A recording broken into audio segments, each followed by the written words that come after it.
तो जी जैसे आप सभी को पता है कुछ दिन पहले हमारे देश में प्रधानमंत्री जी ने एक चीज़ कही थी कि बहुत जल्दी दिवाली का गिफ्ट आने वाला है। जनरेशन जीएसटी रिफॉर्म्स लेकर के आ रहे हैं। ये दिवाली के अंदर आपके लिए तोहफा बन जाएंगे। ये गिफ्ट है, गिफ्ट के तौर पे सीधी सी बात है, किसी डब्बे में बंद तो कोई गिफ्ट नहीं आएगा। वो गिफ्ट आपको मिलेगा जीएसटी के रिफॉर्म से। जीएसटी के बारे में अगर आपको नहीं पता है तो मैं बता दूं, गुड्स एंड सर्विसेज टैक्स इसका एक फुल फॉर्म होता है और ये हर उस चीज़ पे लगता है कि जहाँ पे सामान की या फिर किसी भी सेवा की आप आदान प्रदान करते हैं। और जी गाड़ियों की अगर मैं बात करूं, क्योंकि हमारा मेन सेक्टर गाड़ियों का ही है जिसके बारे में वीडियोस बनाता हूं, तो गाड़ी पे फ़िलहाल तक जो टैक्स लगते हैं तकरीबन 28% आपको हर गाड़ी पे मिल जाएगा।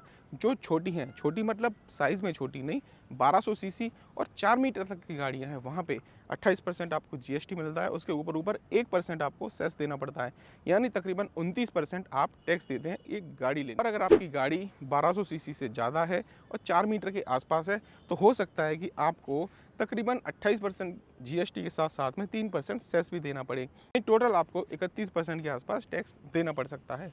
और कई ऐसी गाड़ियां हैं कि जहां पे 28% जीएसटी तो लग रहा है, साथ साथ में 22% तक सेस भी लग जाता है।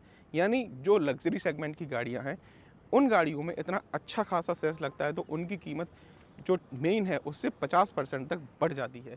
एक एग्जांपल के तौर पे मैं आपको बताता हूँ, मान के चलो कि किसी 10 लाख की गाड़ी में अगर 28% और प्लस 1% अगर लगता है तो उस गाड़ी की कीमत 12,90,000 रुपये हो जाती है, यानी मोटा मोटी मान के चलिए कि 13 लाख रुपए। और इस जगह कोई लग्जरी सेगमेंट की गाड़ी है तो वो गाड़ी 10 लाख की अगर मान के चलते हैं तो वो 15 लाख की हो सकती है। अब ये तो हो गई केवल यहाँ पे जीएसटी की बातें। यहाँ पे जो मेन गाड़ी की कीमत होती है उस पर जीएसटी लगने के बाद में आपको एक एक्स शोरूम प्राइस मिल जाती है और एक्स शोरूम प्राइस के ऊपर भी आपको बहुत सारे पैसे देने पड़ते हैं, जैसे कि आरटीओ के पैसे हो गए, इंश्योरेंस के हो गए, रोड टैक्स, ये सारी चीज़ें आपको देनी पड़ती हैं।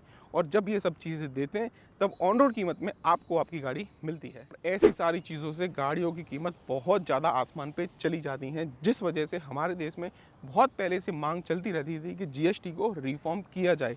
अब बहुत जल्दी दिख रहा है कि ये चीज़ें रिफॉर्म हो सकती हैं। अब बहुत जगह आपने ऐसी वीडियोस भी देखी होंगी कि फ़लानी गाड़ी पे इतना डिस्काउंट मिल रहा है और फ़लानी गाड़ी पे उतना डिस्काउंट मिल रहा है।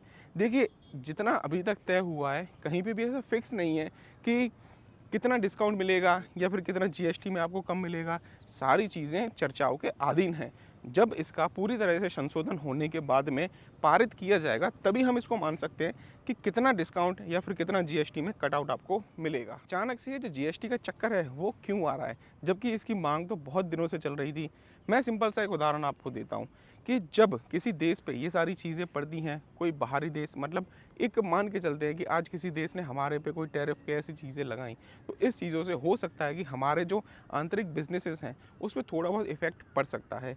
जो गाड़ियों की सेल्स है वो वैसे ही हमारे पिछले 6-8 महीनों से आप देखेंगे तो बहुत ज़्यादा कम चल रही थी और उसमें ये सारे ट्रेड वॉर्स अगर होते तो गाड़ियों की सेल पे तो प्रॉब्लम पड़ता ही है, साथ साथ में बहुत सी चीज़ों पे प्रॉब्लम पड़ता है। बस ऐसी ही चीज़ों को काउंटर करने के लिए ये बहुत अच्छा मूव हो सकता है कि जीएसटी थोड़ा कम हो, जिससे जो ऑब्जेक्ट है उसकी कीमत में थोड़ी कमी आए, जिससे एक बायर खुशी से उस चीज़ को खरीद पाए। आज हमारे मन में ये एक सवाल आ सकता है कि कौन सी गाड़ी पे कितना यहाँ पे आपको टैक्स रिबेट मिलेगा या फिर क्या क्या चीज़ें आपको एज ए डिस्काउंट मिलेंगी। देखिए, वैसे मैंने थोड़ी देर पहले आपको बताया कि अभी ऐसा कोई पक्का नहीं है कि किस गाड़ी पे या कितनी रेंज पे कितना क्या मिलेगा। सबकी एक अपनी अपनी थ्योरी है, उस हिसाब से आपको सारी चीज़ें जानकारी मिल रही हैं। लेकिन मैं आपको फ़िलहाल ऐसा कोई भी वादा नहीं करना चाहता, क्योंकि ये चीज़ें मेरे अंडर हैं ही नहीं कि मैं वादा करूँ कि भाई आपको इतना मिल जाएगा कि उतना मिल जाएगा। हाँ, जैसी जैसी चीज़ें सामने आती जाएंगी उस हिसाब से मैं आपको ये जो जानकारी है वो इस माध्यम से देता रहूँगा। इसमें सवाल ये आ जाता है कि हम अभी गाड़ी लें या फिर इंतज़ार करें दिवाली का। अब देखिए, वैसे तो अगर मैं आपको बताऊं, दिवाली या फिर फेस्टिवल सीज़न इतना ज़्यादा दूर बचा नहीं है। बस आज जो डेट है तकरीबन 21 तारीख आज हो गई है और मुझे लग रहा था अब तक केवल 60 दिन यानी 2 महीने बचे हैं दिवाली को आने में। और ऐसा नहीं है कि ये सारी अनाउंसमेंट होंगी तो एग्जैक्ट दिवाली से एक दिन पहले ही होने वाली हैं। दिवाली के आसपास यानी महीने भर पहले मेरे हिसाब से हो जानी चाहिए। अब ये सारी चीज़ें जब आती हैं तो ठीक है, at the and the point आप उस चीज़ को वेट कर सकते हैं कि अगर आपको अभी ज़रूरत है गाड़ी की तो 1 महीना और खींच लो, चल जाएगा। ऐसे में आपको बेटर डिस्काउंट मिलेंगे। भाई यहाँ पे जो हमारे पास ये सारी चीज़ें आएंगी, इसमें एक पॉइंट और छोटा सा है। अब जैसे जीएसटी है वो तो कम हो जाएगा, लेकिन जीएसटी के साथ साथ में अगर डीलर्स ने, चलो डीलर्स का फिलहाल छोड़ दें, कंपनीज जो होती हैं, कंपनीज अपनी जो बेसिक प्राइस है वो ना बढ़ा दें। अगर कोई भी कंपनी अपने बेसिक प्राइस को बढ़ा देती है तो यहाँ पे मुझे लगता है कि जो जीएसटी में रिफॉर्म होगा भी, तो उसका जो बेनिफिट है वो एक नॉर्मल यूज़र तक तो नहीं पहुँच पाएगा। एक एग्जाम्पल के तौर पर बताता हूँ, किसी एक कंपनी की जो बेसिक कीमत है किसी एक गाड़ी की 5 लाख रुपये, मान के चलो ये गाड़ी की कीमत 4 लाख रुपये के आसपास है, और उस पर जो जीएसटी लग रही है और भी उसके ऊपर सेस लग रहा है, वो भी 28 और 3 31% लग रहा है। और उसके बाद में अगर सरकार इस चीज़ को 18% तक ले आती है, अब 18% लाने के बाद में जो बेनिफिट मिल रहा है उस चीज़ को अगर कंपनी ही यहाँ से काउंटर कर दे, तो एक यूज़र के लिए तो वो प्राइस वहीं के वहीं खड़ी हो जाएगी।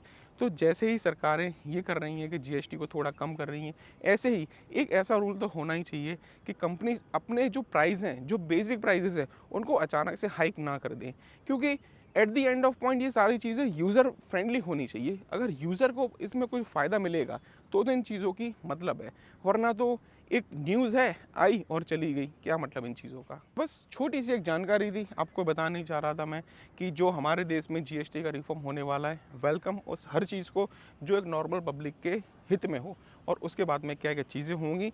बने रहिए इस चैनल पे, वीडियो को लाइक कर देना, चैनल को सब्सक्राइब जरूर कर देना। जो भी डेटा, जो भी डिटेल सच्ची वाली आएंगी वो मैं आपको ज़रूर से शेयर करूँगा। मिलते हैं अगली वीडियो में।